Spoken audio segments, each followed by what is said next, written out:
सूर्यकवचं ध्यानम् उदयाचलमागत्य वेदरूपमनामयं तुष्टावपरया भक्ता वालखिल्यादिभिर्वृतं देवसुरैः सदा वन्द्यं ग्रहैश्च परिवेष्टितं ध्यायन् स्तवन् पठन् नाम यः सूर्यकवचं सदा।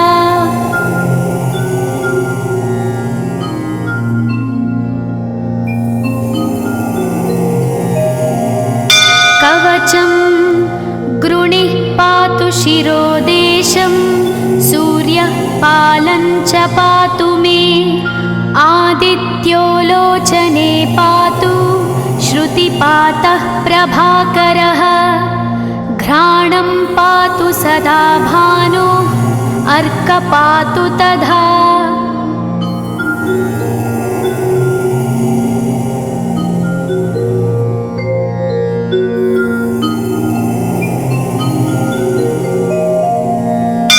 जिह्वं पातु जगन्नाथः कण्ठं पातु विभावसु स्कन्धौ ग्रहपतिः पातु भुजौ पातु प्रभाकरः अहस्करः पातु हस्तौ हृदयं पातु भानुमान्।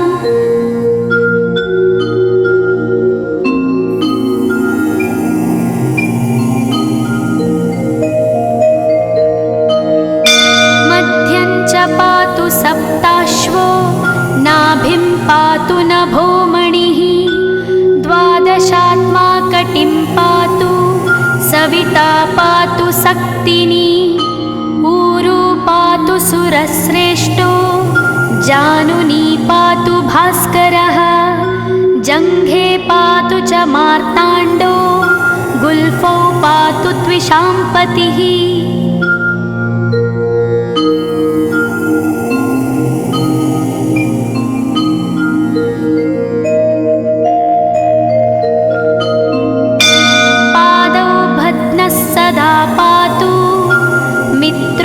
सकलं वपुः वेदत्रयात्मकः स्वामिन् नारायण जगत्पते आयतयामं तं कञ्ची द्वेदरूपः प्रभाकरः स्तोत्रेणानेन सन्तुष्टो वालखिल्यादिभिर्वृतः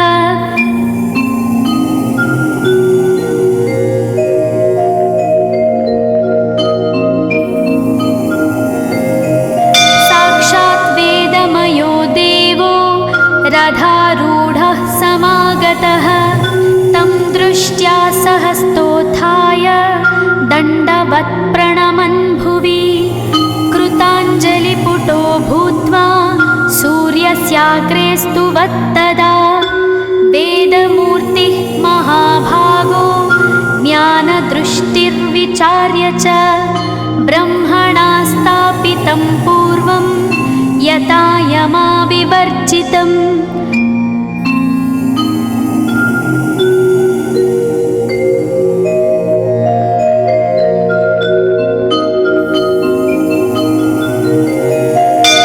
सत्त्वप्रधानं शुक्लाख्यं वेदरूपमनामयं शब्दब्रह्ममयं वेदं सत्कर्म ब्रह्मवाचकम् मुनिमध्यापयामास प्रथमं सविता स्वयं तेन प्रथमदत्तेन वेदेन परमेश्वरः यज्ञवल्क्यो मुनिश्रेष्ठः कृतकृत्यो भवत्तदा।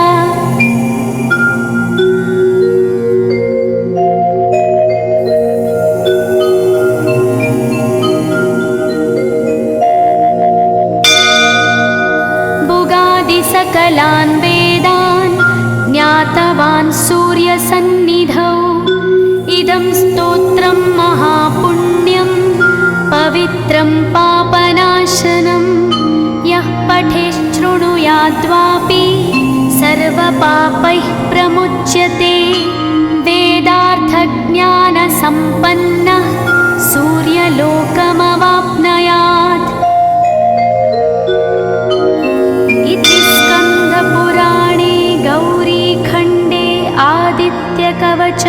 सम्पूर्णम्।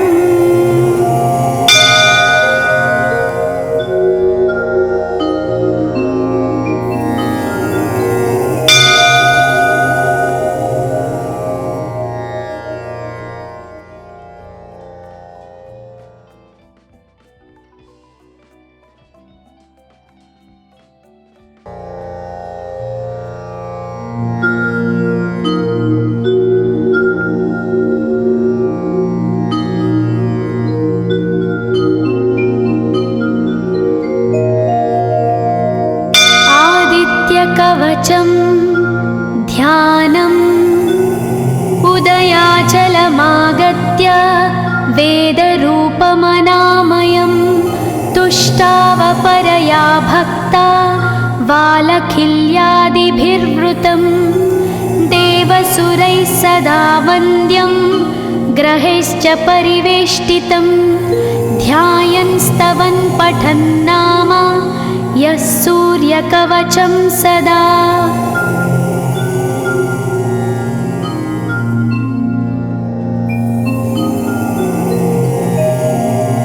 कवचं गृणिः पातु शिरोदेशं सूर्यः पालं च पातु मे आदित्यो लोचने पातु श्रुतिपातः प्रभाकरः घ्राणं पातु सदा भानो अर्कपातु तथा।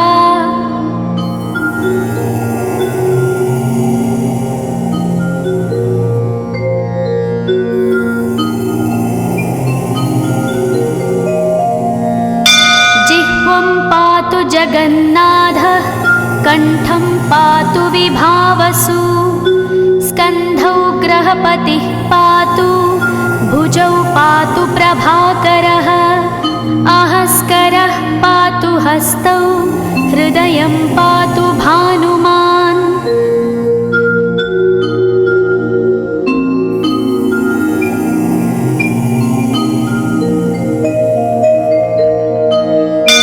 मध्यं च पातु सप्ताश्वो नाभिं पातु नभोमणिः द्वादशात्मा कटिं पातु सविता पातु सक्तिनी ऊरू पातु सुरश्रेष्ठो जानुनी पातु भास्करः जङ्घे पातु च मार्ताण्डो गुल्फौ पातु त्विषाम्पतिः।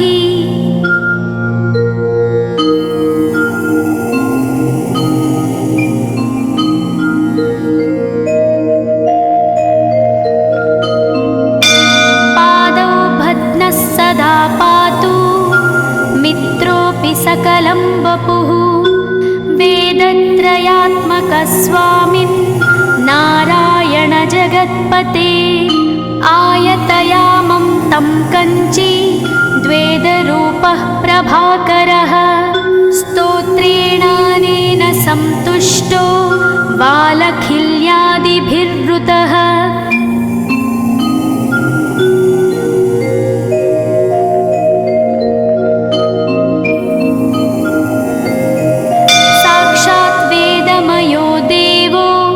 रथारूढः समागतः तं दृष्ट्या सहस्तोत्थाय दण्डवत् प्रणमन् भुवि कृताञ्जलिपुटो भूत्वा सूर्यस्याग्रे स्तुवत्तदा वेदमूर्तिः महाभागो ज्ञानदृष्टिर्विचार्य च ब्रह्मणा स्थापितं पूर्वं यथा यमाविवर्जितम्।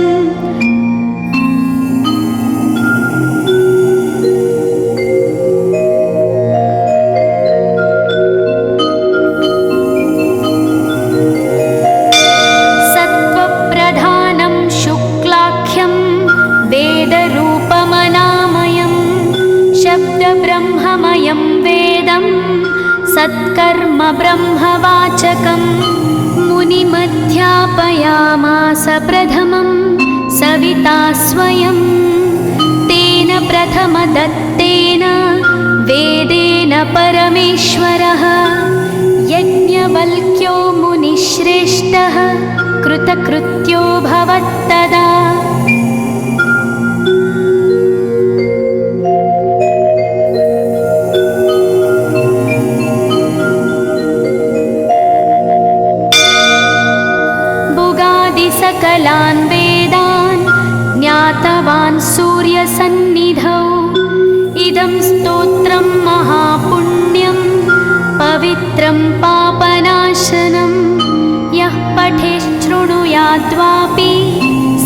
सर्वपापैः प्रमुच्यते। वेदार्थज्ञानसम्पन्नः सूर्यलोकमवाप्नुयात्। इति स्कन्दपुराणे गौरीखण्डे आदित्यकवचं सम्पूर्णम्।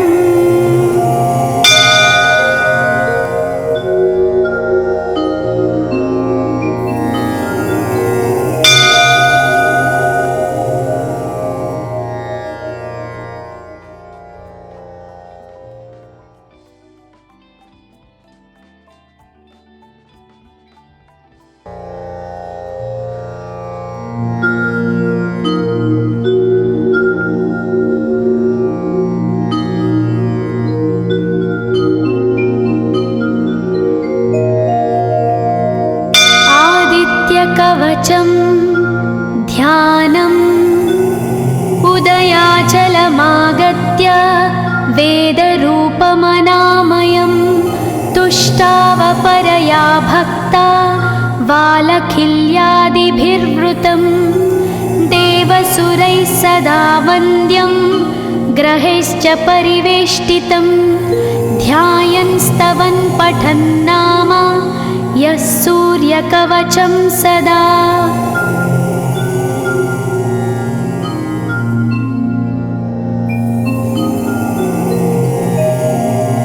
कवचं गृणिः पातु शिरोदेशं। सूर्यः पालं च पातु मे। आदित्यो लोचने पातु श्रुतिपातः प्रभाकरः। घ्राणं पातु सदा भानो अर्कपातु तथा।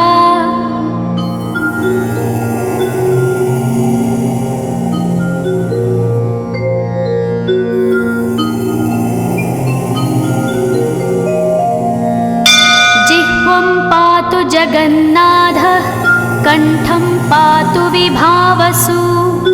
स्कन्धौ ग्रहपतिः पातु भुजौ पातु प्रभाकरः।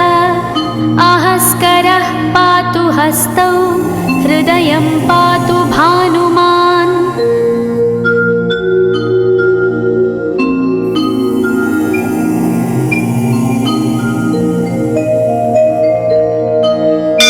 मध्यं च पातु सप्ताश्वो नाभिं पातु नभोमणिः।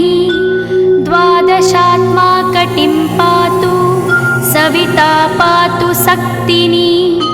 ऊरू पातु सुरश्रेष्ठो जानुनी पातु भास्करः। जङ्घे पातु च मार्ताण्डो गुल्फौ पातु त्विषाम्पतिः।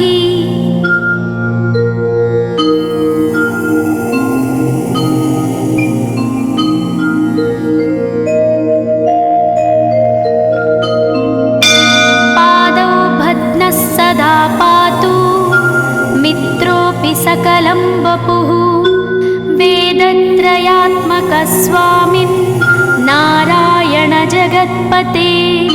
आयतयामं तं कञ्ची द्वेदरूपः प्रभाकरः। स्तोत्रेणानेन सन्तुष्टो वालखिल्यादिभिर्वृतः।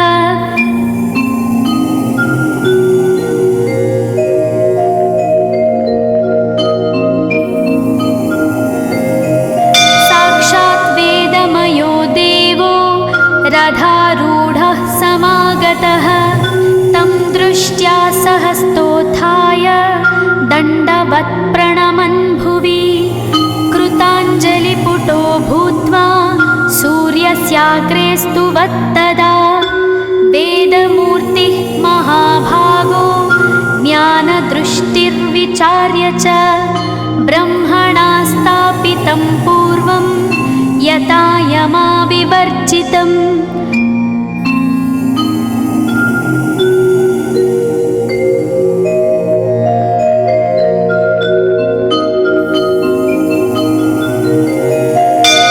सत्त्वप्रधानं शुक्लाख्यं वेदरूपमनामयं।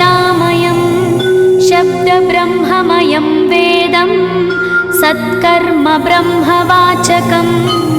मुनिमध्यापयामास प्रथमं सविता स्वयं तेन प्रथमदत्तेन वेदेन परमेश्वरः यज्ञवल्क्यो मुनिश्रेष्ठः कृतकृत्यो भवत्तदा।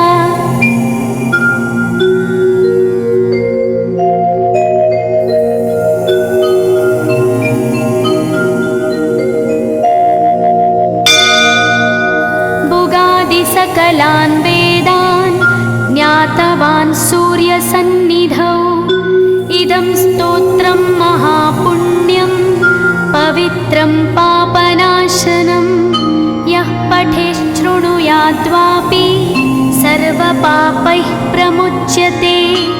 वेदार्थज्ञानसम्पन्नः सूर्यलोकमवाप्नुयात्।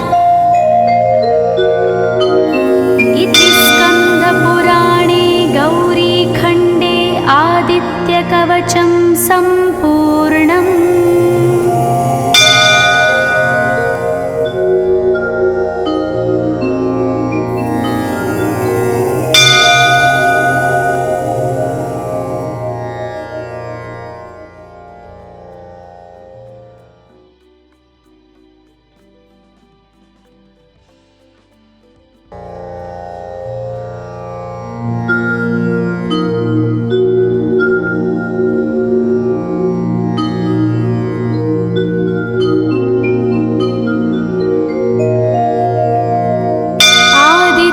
कवचं ध्यानम् उदयाचलमागत्य वेदरूपमनामयं तुष्टावपरया भक्ता वालखिल्यादिभिर्वृतं देवसुरैः सदा वन्द्यं ग्रहैश्च परिवेष्टितं ध्यायन् स्तवन् पठन् नाम यः सूर्यकवचं सदा।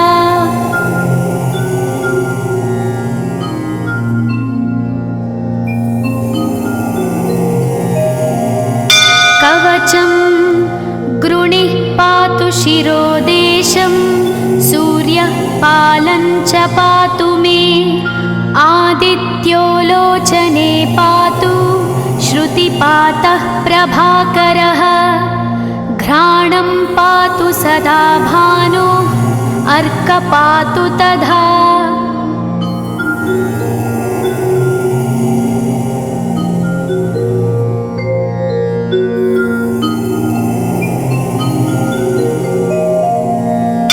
जिह्वं पातु जगन्नाथः कण्ठं पातु विभावसु स्कन्धौ ग्रहपतिः पातु भुजौ पातु प्रभाकरः आहस्करः पातु हस्तौ हृदयं पातु भानुमान्।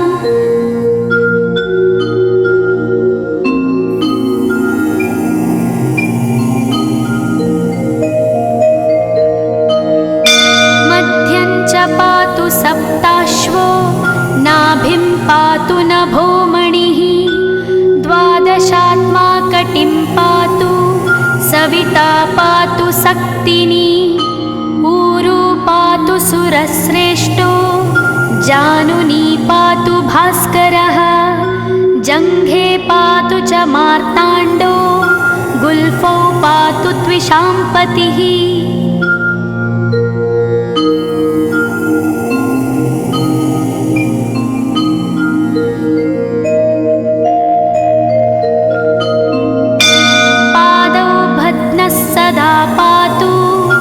मित्रोऽपि सकलं वपुः वेदत्रयात्मकस्वामिन् नारायण जगत्पते आयतयामं तं कञ्ची द्वेदरूपः प्रभाकरः स्तोत्रेणानेन सन्तुष्टो वालखिल्यादिभिर्वृतः।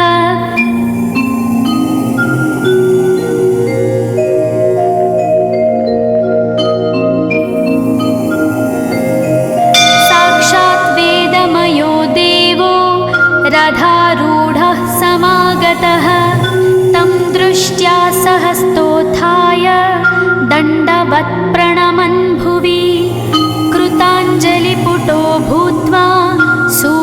व्याघ्रेस्तु वत्तदा वेदमूर्तिः महाभागो ज्ञानदृष्टिर्विचार्य च ब्रह्मणा स्थापितं पूर्वं यथा यमाविवर्जितम्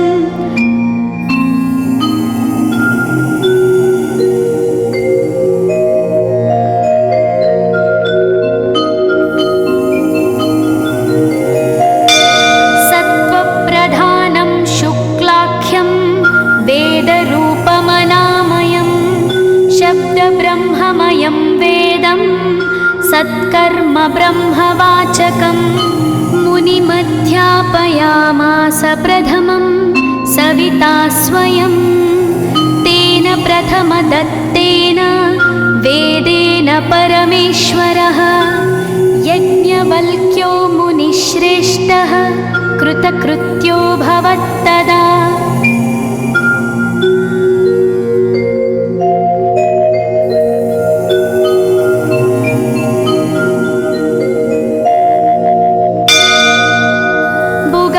सकलान् वेदान् ज्ञातवान् सूर्यसन्निधौ इदं स्तोत्रं महापुण्यं पवित्रं पापनाशनं यः पठेच्छृणुयाद्वापि सर्वपापैः प्रमुच्यते वेदार्थज्ञानसम्पन्नः सूर्यलोकमवाप्नुयात् इति स्कन्दपुराणे गौरीखण्डे आदित्यकवचं सम्पूर्णम्।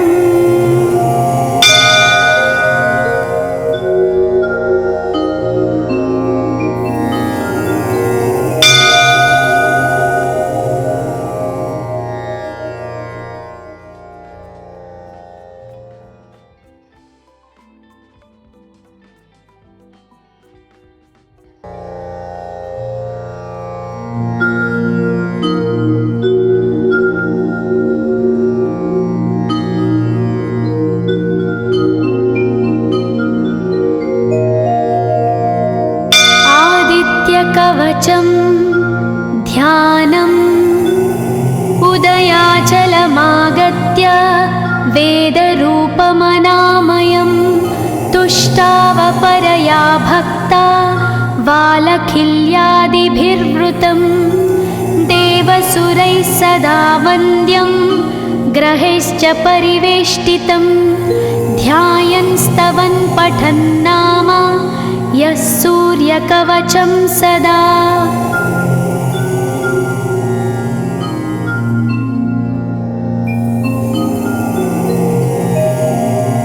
कवचं गृणिः पातु शिरोदेशं सूर्यः पालं च पातु मे आदित्यो लोचने पातु श्रुतिपातः प्रभाकरः घ्राणं पातु सदा भानो अर्क पातु तथा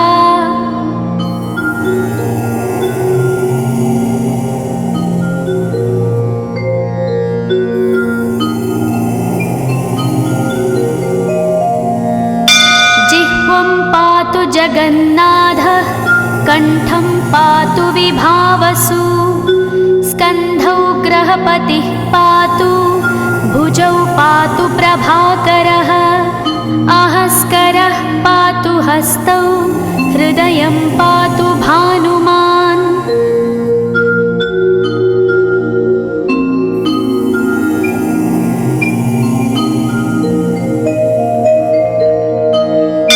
मध्यं च पातु सप्ताश्वो नाभिं पातु नभोमणिः द्वादशात्मा कटिं पातु सविता पातु सक्तिनी ऊरू पातु सुरश्रेष्ठो जानुनी पातु भास्करः जङ्घे पातु च मार्ताण्डो गुल्फौ पातु त्विषाम्पतिः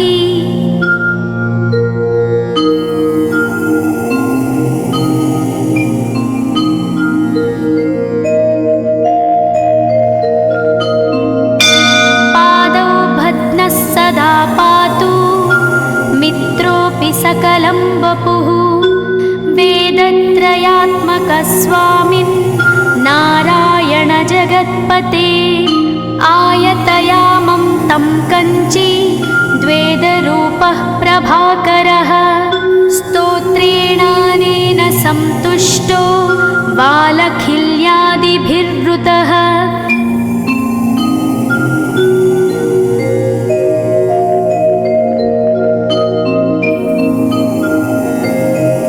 साक्षात् वेदमयो देवो रथारूढः समागतः तं दृष्ट्या सहस्तोत्थाय दण्डवत् प्रणमन् भुवि कृताञ्जलिपुटो भूत्वा सूर्यस्याग्रे स्तुवत्तदा वेदमूर्तिः महाभागो ज्ञानदृष्टिर्विचार्य च ब्रह्मणा स्थापितं पूर्वं यथा यमाविवर्जितम्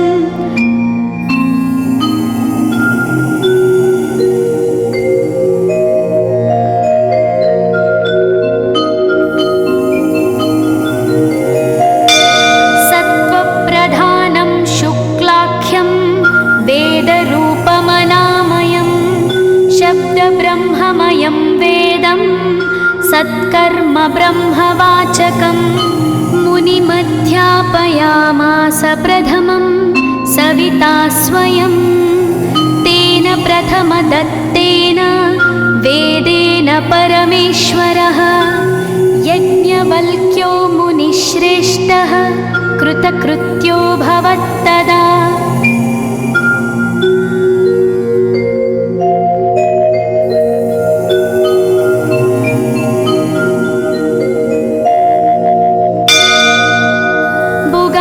सकलान् वेदान् ज्ञातवान् सूर्यसन्निधौ इदं स्तोत्रं महापुण्यं पवित्रं पापनाशनं यः पठेच्छृणुयाद्वापि सर्वपापैः प्रमुच्यते वेदार्थज्ञानसम्पन्नः सूर्यलोकमवाप्नुयात् इति स्कन्दपुराणे गौरीखण्डे आदित्यकवचं सम्पूर्णम्।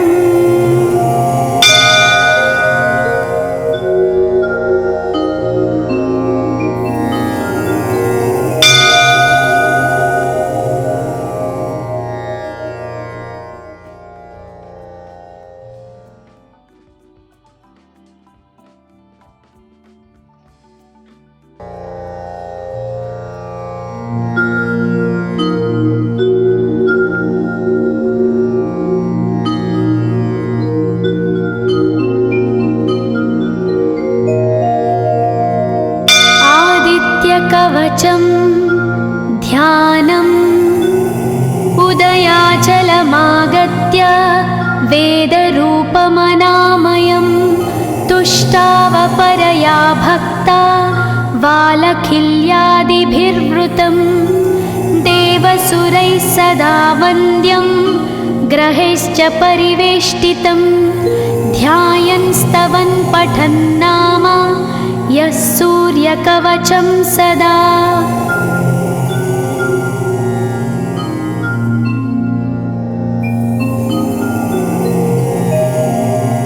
कवचं गृणिः पातु शिरोदेशं सूर्यः पालं च पातु मे आदित्यो लोचने पातु श्रुतिपातः प्रभाकरः घ्राणं पातु सदा भानो अर्कपातु तथा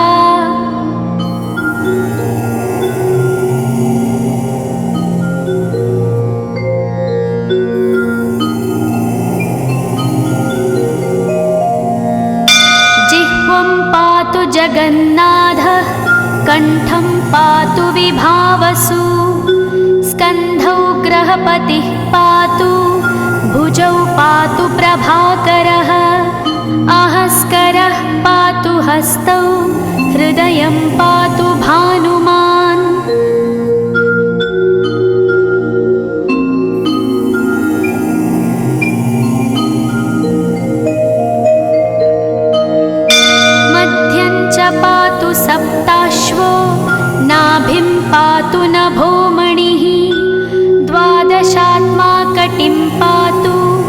सविता पातु सक्तिनी ऊरू पातु सुरश्रेष्ठो जानुनी पातु भास्करः जङ्घे पातु च मार्ताण्डो गुल्फौ पातु त्विषाम्पतिः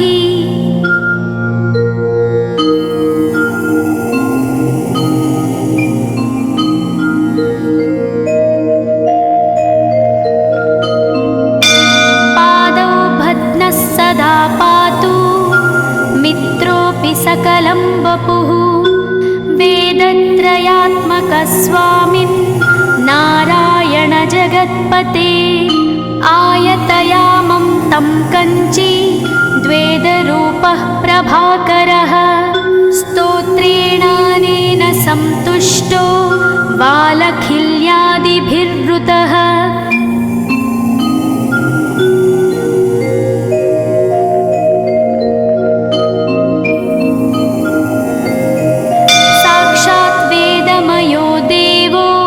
रथारूढः समागतः तं दृष्ट्या सहस्तोत्थाय दण्डवत् प्रणमन् भुवि कृताञ्जलिपुटो भूत्वा सूर्यस्याग्रे स्तुवत्तदा वेदमूर्तिः महाभागो ज्ञानदृष्टिर्विचार्य च ब्रह्मणा स्थापितं पूर्वं यथा यमाविवर्जितम्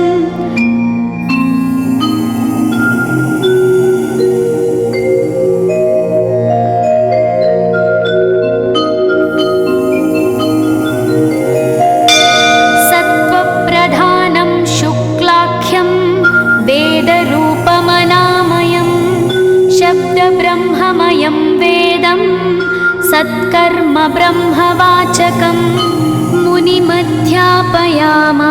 प्रथमं सविता स्वयं तेन प्रथमदत्तेन वेदेन परमेश्वरः यज्ञवल्क्यो मुनिश्रेष्ठः कृतकृत्यो भवत्तदा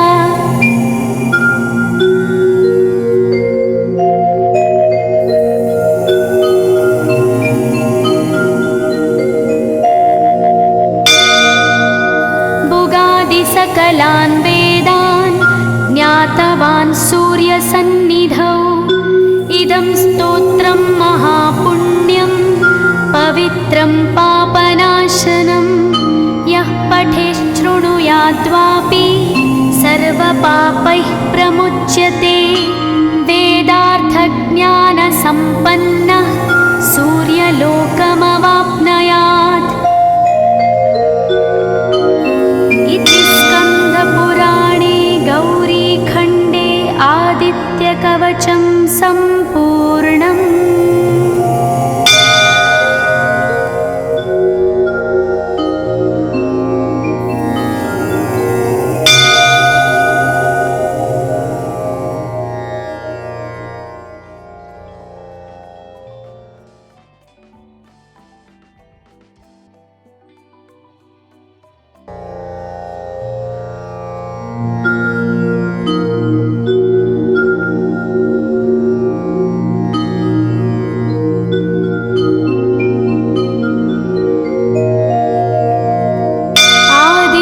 कवचं ध्यानम् उदयाचलमागत्य वेदरूपमनामयं तुष्टावपरया भक्ता वालखिल्यादिभिर्वृतं देवसुरैः सदा वन्द्यं ग्रहैश्च परिवेष्टितं ध्यायन् स्तवन् पठन् नाम यः सूर्यकवचं सदा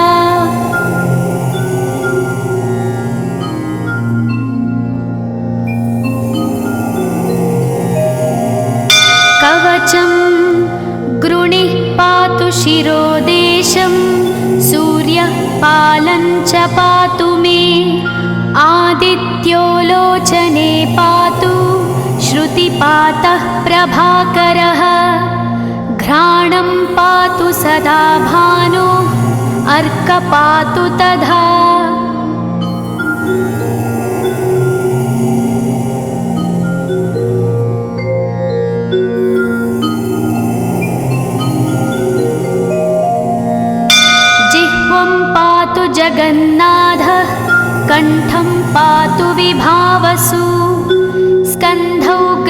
पतिः पातु, भुजौ पातु प्रभाकरः, अहस्करः पातु हस्तौ, हृदयं पातु भानुमान्।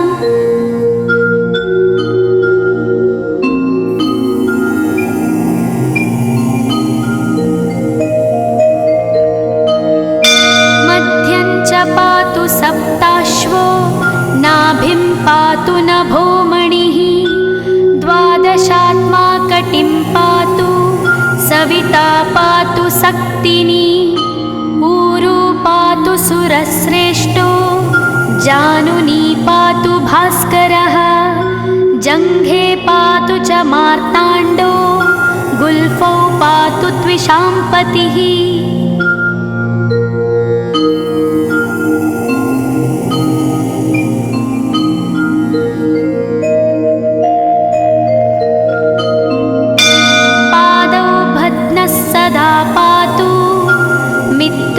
सकलं वपुः, वेदत्रयात्मकस्वामिन् नारायण जगत्पते, आयतयामं तं कञ्ची द्वेदरूपः प्रभाकरः, स्तोत्रेणानेन सन्तुष्टो वालखिल्यादिभिर्वृतः।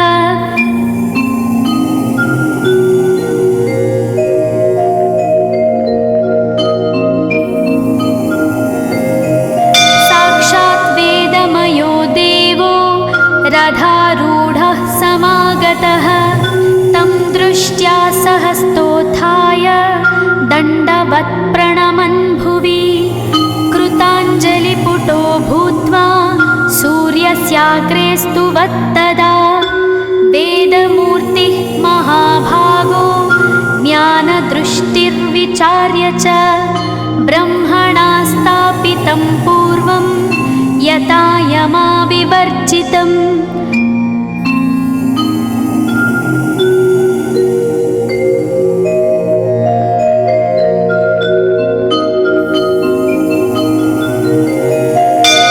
सत्त्वप्रधानं शुक्लाख्यं वेदरूपमनामयं, शब्दब्रह्ममयं वेदं सत्कर्म ब्रह्मवाचकम्, मुनिमध्यापयामास प्रथमं सविता स्वयं, तेन प्रथमदत्तेन वेदेन परमेश्वरः, यज्ञवल्क्यो मुनिश्रेष्ठः कृतकृत्यो भवत्तदा।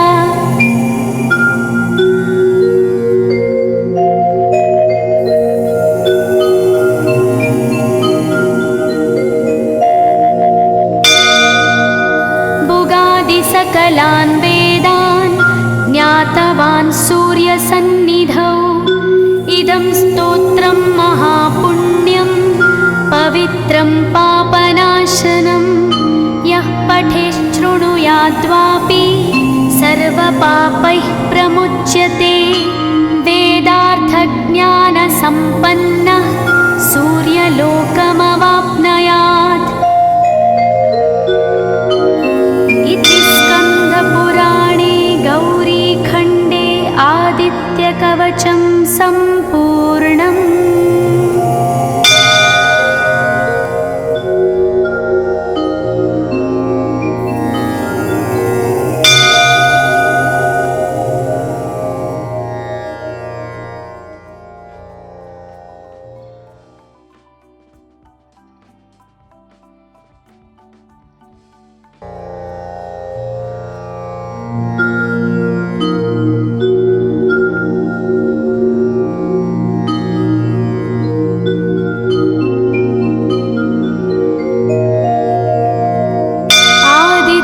कवचं ध्यानम् उदयाचलमागत्य वेदरूपमनामयं तुष्टावपरया भक्ता वालखिल्यादिभिर्वृतं देवसुरैः सदा वन्द्यं ग्रहैश्च परिवेष्टितं ध्यायन् स्तवन् पठन् नाम यः सूर्यकवचं सदा।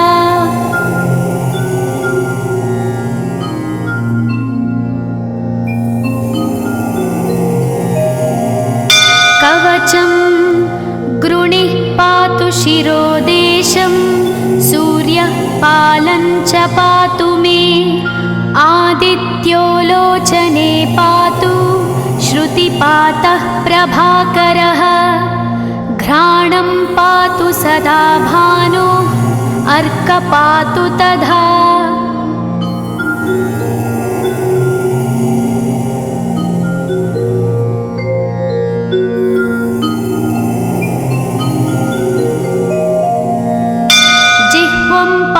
जगन्नाथः कण्ठं पातु विभावसु स्कन्धौ ग्रहपतिः पातु भुजौ पातु प्रभाकरः अहस्करः पातु हस्तौ हृदयं पातु भानुमान्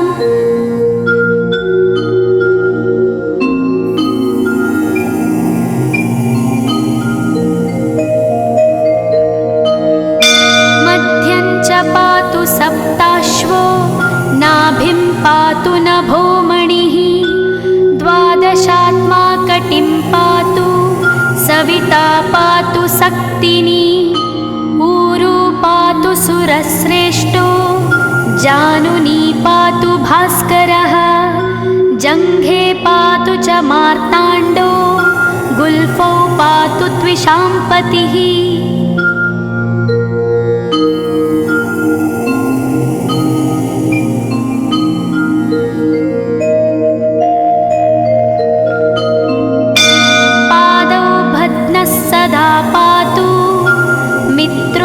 सकलं वपुः वेदत्रयात्मकस्वामिन् नारायण जगत्पते आयतयामं तं कञ्ची द्वेदरूपः प्रभाकरः स्तोत्रेणानेन सन्तुष्टो बालखिल्यादिभिर्वृतः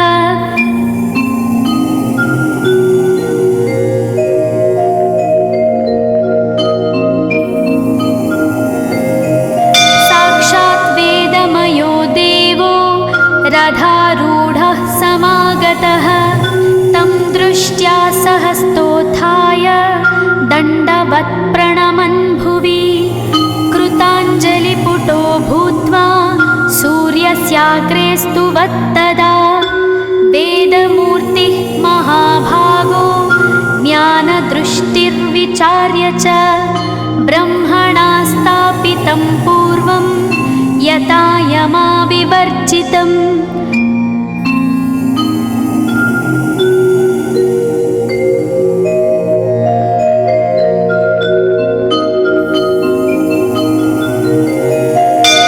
सत्त्वप्रधानं शुक्लाख्यं वेदरूपमनामयं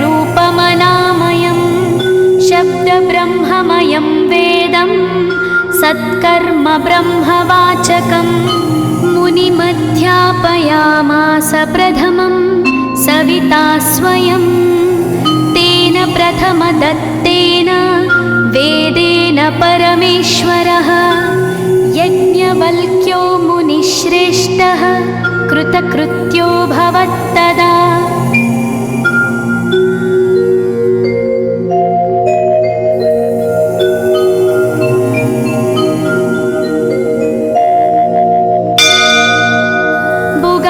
सकलान् वेदान् ज्ञातवान् सूर्यसन्निधौ इदं स्तोत्रं महापुण्यं पवित्रं पापनाशनं यः पठेच्छृणुयाद्वापि सर्वपापैः प्रमुच्यते वेदार्थज्ञानसम्पन्नः सूर्यलोकमवाप्नुयात्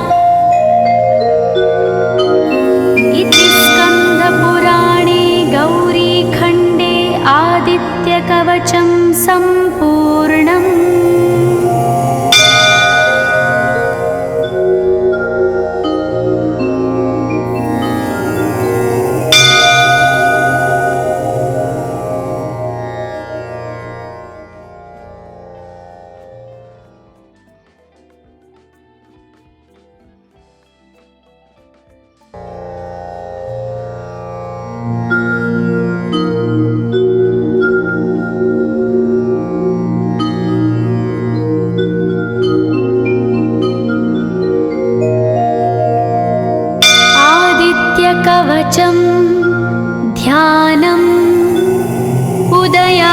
स्थलमागत्य वेदरूपमनामयं तुष्टावपरया भक्ता वालखिल्यादिभिर्वृतं देवसुरैः सदा वन्द्यं ग्रहैश्च परिवेष्टितं ध्यायन् स्तवन् पठन् नाम यः सूर्यकवचं सदा।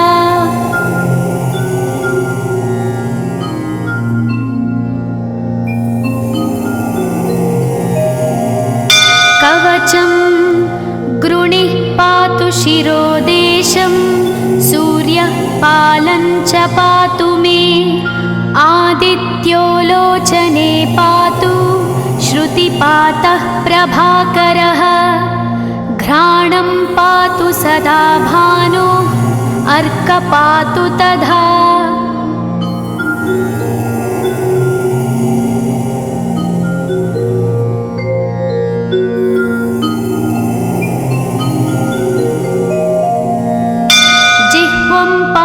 जगन्नाथः कण्ठं पातु विभावसु स्कन्धौ ग्रहपतिः पातु भुजौ पातु प्रभाकरः आहस्करः पातु हस्तौ हृदयं पातु भानुमान्।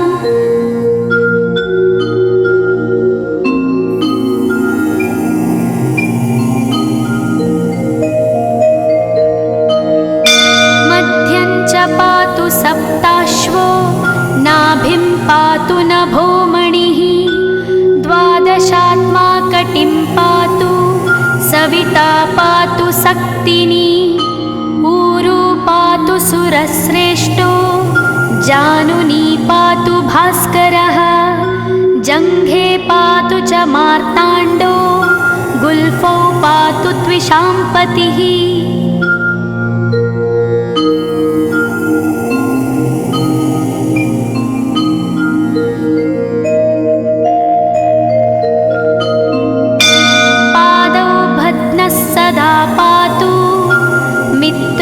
सकलं वपुः वेदत्रयात्मकस्वामिन् नारायण जगत्पते आयतयामं तं कञ्ची द्वेदरूपः प्रभाकरः स्तोत्रेणानेन सन्तुष्टो वालखिल्यादिभिर्वृतः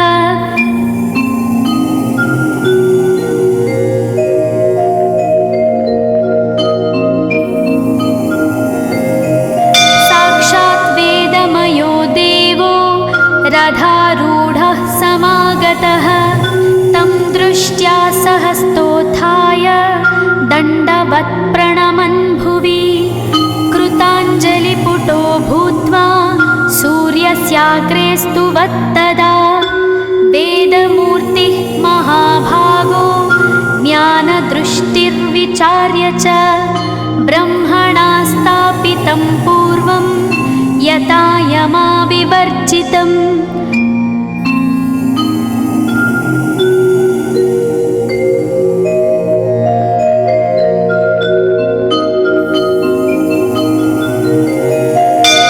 सत्त्वप्रधानं शुक्लाख्यं वेदरूपमनामयं शब्दब्रह्ममयं वेदं सत्कर्म ब्रह्मवाचकम् मुनिमध्यापयामास प्रथमं सविता स्वयं तेन प्रथमदत्तेन वेदेन परमेश्वरः यज्ञवल्क्यो मुनिश्रेष्ठः कृतकृत्यो भवत्तदा।